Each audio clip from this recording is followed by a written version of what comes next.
Madame, Messieurs, bonsoir. C'est un réel plaisir de vous retrouver sur les antennes de Miracle TV+, pour cette nouvelle édition consacrée à l'actualité d'ici et d'ailleurs. Partons tout de suite avec les principaux titres de ce journal. L'Organisation des Nations Unies célèbre ses 80 ans d'existence en présence du représentant spécial du président de la République, Alassane Ouattara. Patrick Hachi, ministre d'État, était aux Nations Unies. En face de lui, le secrétaire général Antonio Guterres, qui a délivré un discours historique, fait le bilan et le perspective de cette organisation. Nous reviendrons en début de ce journal. La Côte d'Ivoire est en marche vers l'industrialisation de son économie. Le Premier ministre Robert Begremambé a inauguré une usine de transformation de noix de cajou. C'est à Toumoudi, dans le centre de la Côte d'Ivoire. Et puis en sport, les championnats du monde d'athlétisme se déroulent sur le sol africain pour la première fois dans l'histoire de cette discipline. Et c'est le Rwanda qui a été choisi pour abriter cette compétition. Bienvenue à tous et merci de votre fidélité à cette édition. Commençons tout de suite par cette célébration. Les Nations Unies célèbrent 80 années d'existence. Le président de la République, son Excellence Alassane Ouattara, a dépêché sur place son conseiller spécial, le ministre d'État Patrick Hachi. Face à lui, le secrétaire général des Nations Unies, Antonio Guterres, a délivré un discours historique, fait de bilan et de perspective de cette organisation onusienne commune. Je vous propose tout de suite de suivre les temps forts de ce reportage. L'Organisation des Nations Unies souffle ses 80 bougies. Dans une ambiance solennelle, la salle de l'Assemblée générale a accueilli dirigeants et diplomates du monde entier pour marquer l'événement. La Côte d'Ivoire est présente avec une forte délégation conduite par le ministre d'État Patrick Hachi, représentant le président Alassane Ouattara.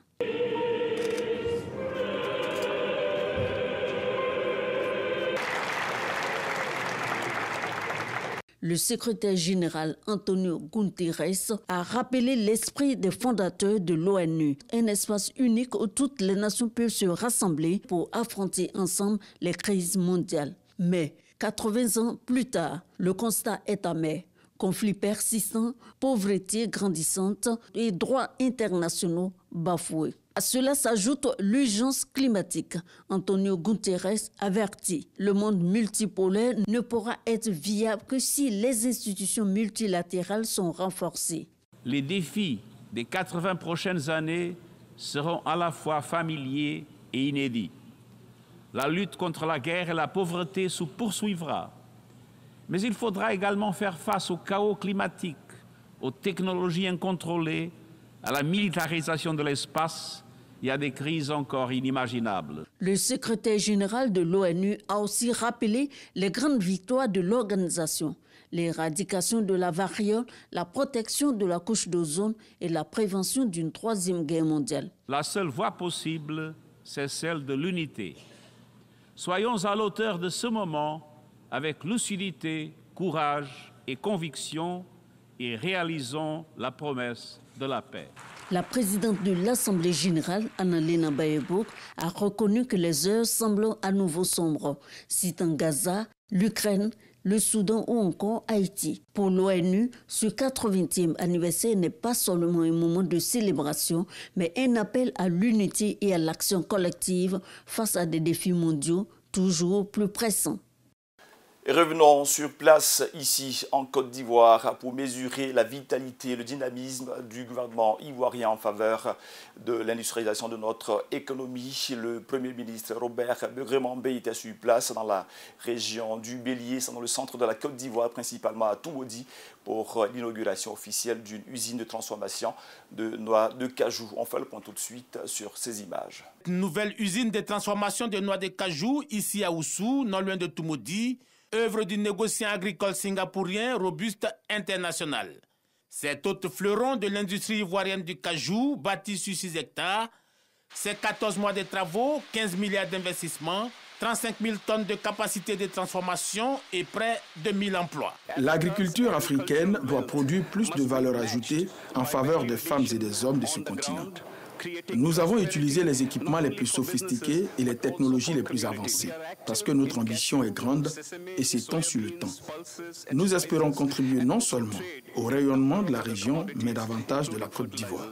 Cette unité industrielle illustre la politique volontariste du gouvernement en faveur de l'industrialisation et la valorisation de nos produits agricoles, grâce notamment aux réformes ambitieuses et aux mesures incitatives prises par le gouvernement pour attirer les investisseurs nationaux, régionaux et internationaux.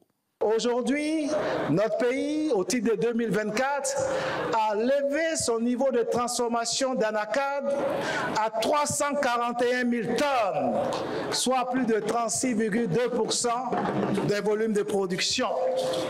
Et notre pays, avec les perspectives en cours, envisage, au terme de l'année 2026, à être à plus de 45% des taux de transformation, avec plus de 37 unités industrielles.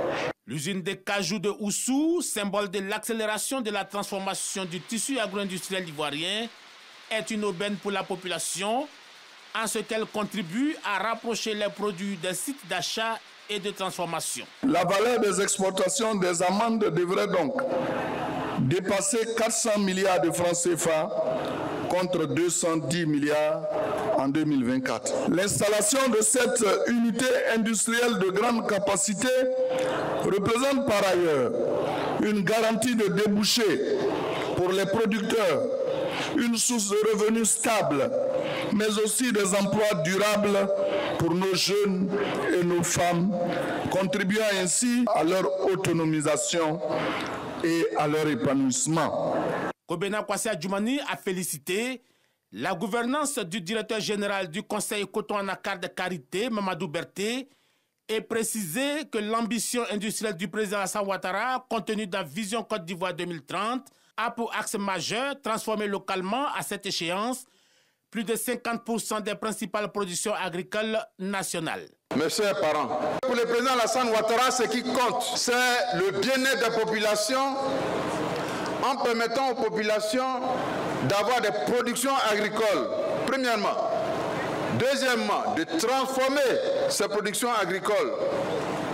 Troisièmement, de stabiliser les emplois en permettant aux jeunes et aux femmes de travailler. Quatrièmement, d'améliorer leur cadre de vie, c'est-à-dire apporter de l'eau, bitumer les voies, donner l'électricité, mettre en place les installations en matière de santé, donner des écoles et construire des universités pour le peuple ivoirien. Des performances, une course bien engagée, mais un chemin encore toujours long, une détermination toujours réaffirmée.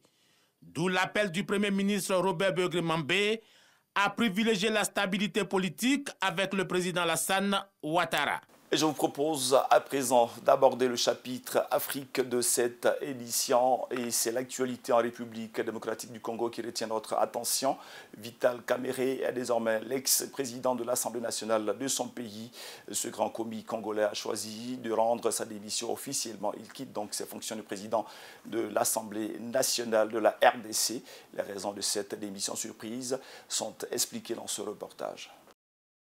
Le 22 septembre 2025, Vital Kamerhe a annoncé sa démission de la présidence de l'Assemblée nationale de la République démocratique du Congo, invoquant dans sa lettre le souci de permettre à l'institution de se consacrer pleinement aux questions essentielles de la vie nationale. Cette démission est présentée alors que depuis l'ouverture de la session ordinaire de septembre, un climat morose planait déjà sur l'hémicycle selon l'ancien président de l'Assemblée nationale congolaise. Redevenu simple député de Bukavu, Vital Kamerhe conserve un solide ancrage local et une autorité nationale forgée par plus de 20 ans de carrière politique.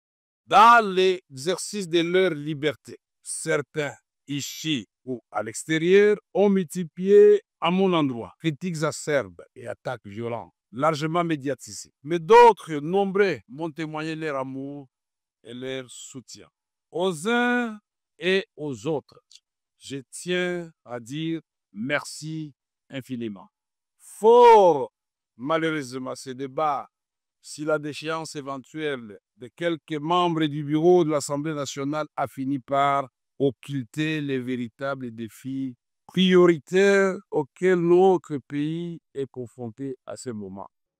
Derrière ce ton mesuré, les reproches sont toujours sévères. Plusieurs députés l'accusent de mauvaise gestion des fonds parlementaires, d'entrave au contrôle de l'Assemblée et d'un manque d'alignement avec les priorités du pouvoir exécutif. Pour de nombreux observateurs, ces démissions ressemblent à un règlement de compte interne, l'UDPS et ses alliés cherchant à renforcer leur emprise sur un perchoir jugé stratégique à moins de 2 ans des prochaines élections. À 2 années des élections, face aujourd'hui à la pression des comités de différentes sections et comités politiques de son parti, il est donc important pour lui de prendre son destin en main. Rester plus de 2 mandats sans aller aux élections pour un parti politique, cela peut être une cause de mort prématurée. Cette démission ouvre une période d'incertitude au Parlement. Entre loyauté fragile, équilibre politique menacé et pression de l'opinion, la RDC s'engage dans une phase de turbulence dont l'issue reste imprévisible. Une nouvelle élection du président de l'Assemblée nationale devra être organisée, même si aucune date n'a été indiquée pour l'instant, alors que la pétition à l'origine de cette crise aurait recueilli plus de 250 signatures selon des sources médiatiques, dépassant largement le seuil légal de recevabilité. Quittons la République démocratique du Congo, passons la mer Méditerranée pour nous retrouver aux États-Unis d'Amérique. À l'occasion de la célébration des 80 années d'existence de l'ONU, le président américain Donald Trump a pris la parole. Un discours important dans lequel il fustige l'attitude incohérente des présidents de la zone européenne. Nous l'écoutons tout de suite dans cet extrait. Le président américain a de nouveau créé la polémique à la tribune de l'Assemblée générale des Nations unies. Donald Trump a dénoncé les politiques climatiques et migratoires européennes. Le locataire de la Maison-Blanche critique l'exagération du discours climatique. Le changement climatique, selon moi, est la plus grande escroquerie jamais commise à l'échelle mondiale. Qu'il s'agisse de réchauffement ou de refroidissement, toutes les prévisions avancées par les Nations unies et d'autres institutions se sont révélées fausses. Ces scénarios ont été imaginés par des incompétents qui ont ruiné l'économie de leur pays et compromis leur avenir. Tant que vous resterez prisonnier de cette imposture écologique, votre nation ne pourra pas réussir.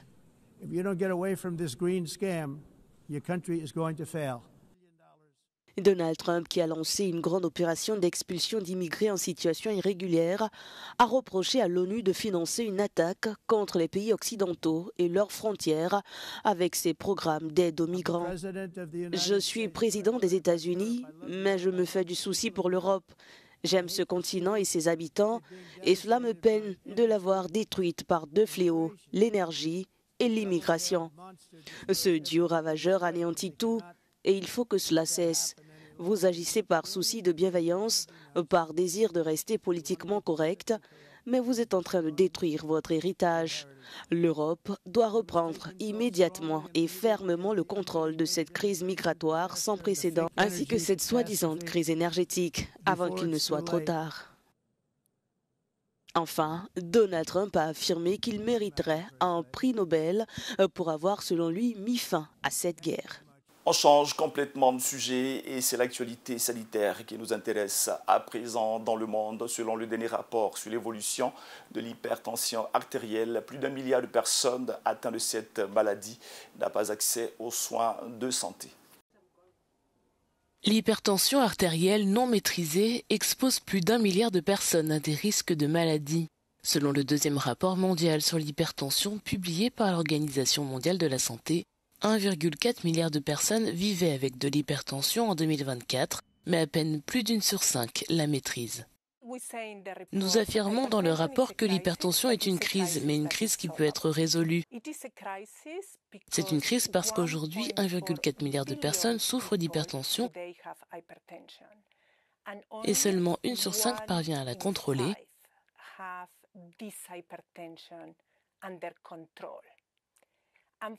Elle court donc le risque de subir une crise cardiaque, un accident vasculaire cérébral, une maladie rénale ou d'autres maladies telles que la démence. Le rapport a révélé également que seuls 7 des 25 pays à faible revenu déclarent que les 5 médicaments contre l'hypertension recommandés par l'OMS sont disponibles dans les pharmacies ou les établissements de soins primaires. Les principaux obstacles sont d'une part le manque total de sensibilisation de la population au fait que l'hypertension est un problème grave. D'autre part, il y a bien sûr le manque de personnel dans les établissements de santé, mais aussi le manque de personnel qualifié et l'absence de protocoles standardisés. Les médicaments sont trop chers et il n'y a pas de données, mais le plus grand obstacle est l'absence d'engagement politique pour faire face à cette crise, car une fois que l'engagement politique est là, les mesures suivent. L'hypertension est à la fois évitable et traitable, mais sans une action urgente, des millions de personnes continueront à mourir prématurément et les pays devront faire face à des pertes économiques croissantes. Un mot de sport avant de refermer cette édition. Je vous le disais en titre, pour la première fois dans l'histoire de l'athlétisme mondial, une compétition majeure se déroule sur le sol africain et c'est le Rwanda qui a été désigné pour abriter les championnats du monde d'athlétisme. Je vous propose tout de suite un large extrait de cette compétition qui a vu la participation de plusieurs coureurs de nationalités diverses. Le Rwanda est devenu cette semaine le premier pays africain à accueillir les championnats du monde de cyclisme sur route. Un événement historique organisé sous l'égide de l'Union cycliste internationale. Présent à Kigali, son président a salué cette grande première pour le continent africain. On a invité des athlètes de provenant de tous les pays africains. Le continent africain est le plus représenté. 36 pays africains contre 35 européens. Donc vous voyez, c'est le continent le plus représenté. L'Afrique s'éveille complètement au cyclisme. Elle a déjà des très très bons athlètes. Et nous pensons qu'il y aura un héritage. Par le savoir-faire, par l'enthousiasme, par la formation des athlètes, par un centre continental de l'UCI qui a été ouvert ici et qui permettra de former des athlètes. L'événement a battu des records, 108 nations représentées en compétition, soit le plus grand nombre jamais atteint.